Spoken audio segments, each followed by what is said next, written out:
I was told that Arc 3.0 wasn't very good on Warlocks. Hmm.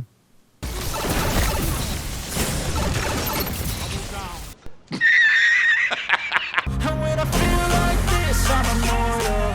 When I feel like this, I'm immortal.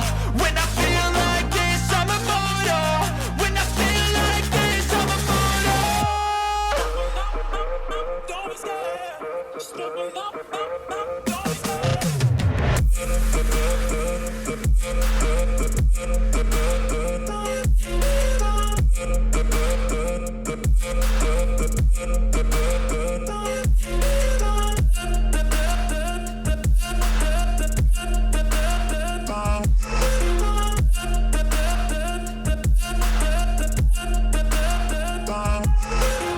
I'm so gone, no I'm never turning back. I won't stop, I'ma fight until there's nothing left. It's so on, you're gonna be hurting bad. Cause I've been to hell and back. You don't wanna make me mad, I stay strong. You will never see me crack. And if you get in my way, you gonna feel the wrath.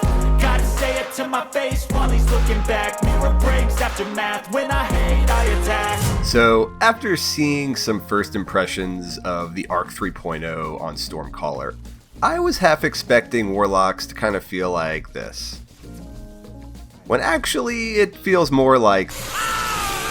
At least when it comes to the new melee aspect, Lightning Surge. This thing is nasty, and it's so much fun. In my eyes, it's the saving grace of the Arc Warlock right now. Not only can you wipe a team, you can use it to close gaps, to escape around cover, hit that pesky hunter who jumped out of line of sight. The utility on top of the damage potential is ridiculous. So, after seeing the potential, I got to work. I knew I wanted a build centered around getting off as many lightning surges as possible, but I also wanted Arc Souls and a reliable way to become amplified. So the question was, which combination of exotic and second aspect would be best?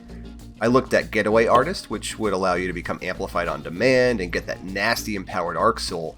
And that means you can take the Electrostatic Mind aspect alongside Lightning Surge and essentially get all three aspects in a sense.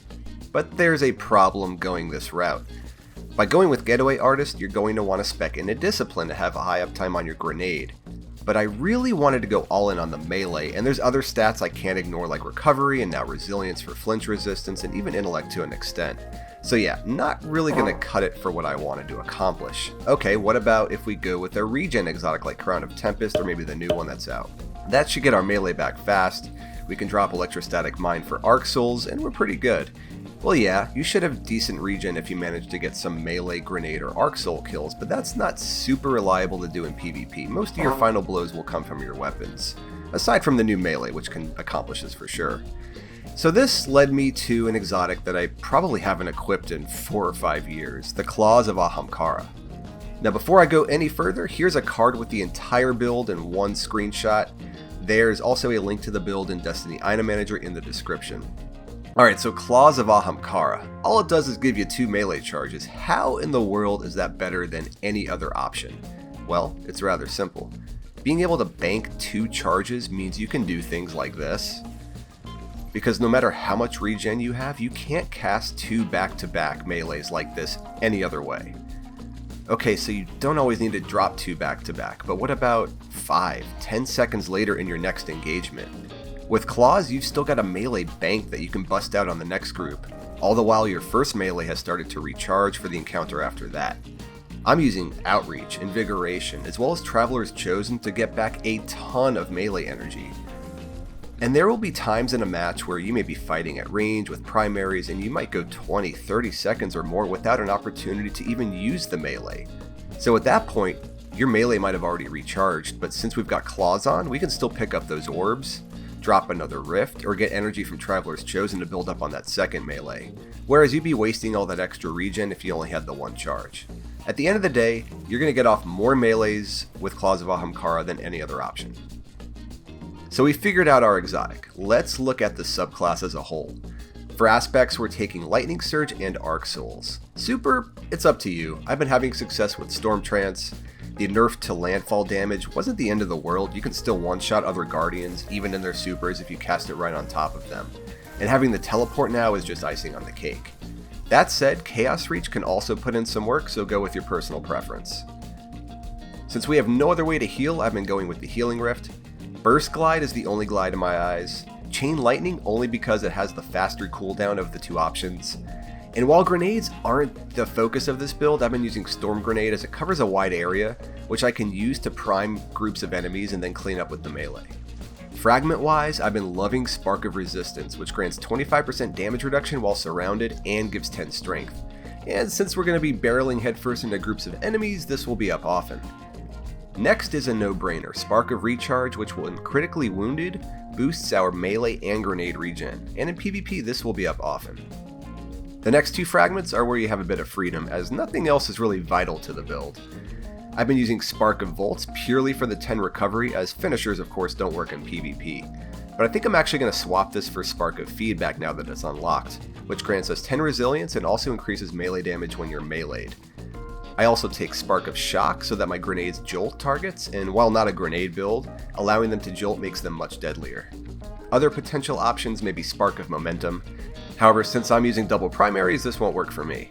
Spark of Ions could be nice to get an Ionic Trace from jolted target kills, which our melee and grenades can potentially do. Spark of Discharge is another great pick to generate an Ionic Trace from arc weapon kills, although you do give up 10 strength, which could be worth it. Let's talk weapons. I think more so than any other element, Arc really wants you to be using arc weapons because any arc damage rapid kills will cause you to become amplified. You get the movement speed boost, but more importantly, our Arc Soul gets supercharged and fires faster. Since we don't have Getaway Artist or Electrostatic Mind in the build, using arc weapons is that much more important to reliably become amplified. As I mentioned earlier, I'm using Traveler's Chosen, which yeah, it's kinetic, but its catalyst also gives it Osmosis, which after tossing a grenade means Traveler's Chosen becomes an arc weapon as long as you have it out. Its exotic perk is also a huge source of ability energy, as you can see here. It shuts down shotgun apes with its fast time to kill and massive 17+ meter range. It's got full auto. I mean, this thing's freaking amazing. I get if you're not into sidearms, but anything with Osmosis will be great, as it will allow you to become amplified. My arc energy weapon of choice has been Contingency Plan. Scouts have been seeing a lot of action as of late, especially on the newer maps with their long sight lines, and while Rapid Fires didn't receive the recent buff, they've always been low-key amazing, but mine in particular with Tunnel Vision and Kill Clip just melts people. And folks are not ready when you could pull this TTK off from 70 meters away. Don't have a contingency plan? That's fine. There's a ton of great arc weapon options out there. I've been stocking up rolls of the new SMG Out of Bounds to take for a spin. Of course, there's Risk Runner, the Ikelos SMG, Cantata, Darkest Before. Use whatever arc weapon you want. Heavy, completely up to you. I tend to favor linear fusions, grenade, or rocket launchers. Alright, stats priority. I was able to hit 100 recovery and strength, which will give max uptime on my melee, rift, and arc souls.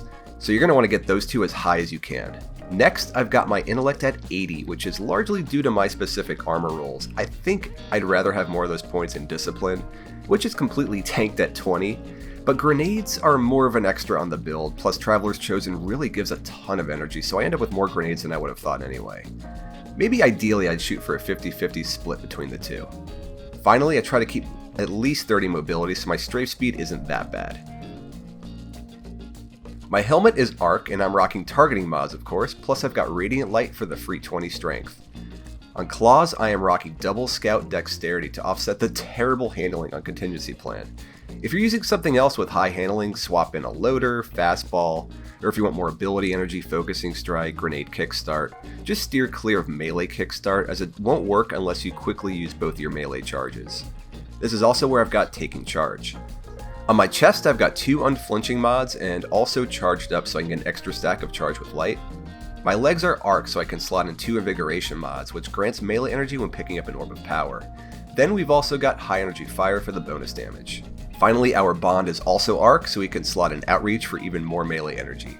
Plus, I've currently got Swift Charge so I can become Charged with Light from rapid sidearm kills, but you could also rock Powerful Friends if you want the extra mobility.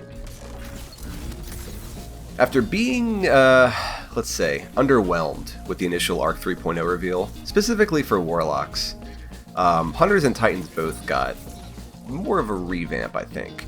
But I've changed my tune after playing with this new melee. It really makes Warlocks just absolute monsters in close range.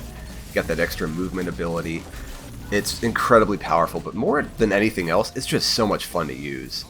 Let me know what you guys think of the build in the comments down below, and share your favorite Arc 3.0 builds. See you on the next one.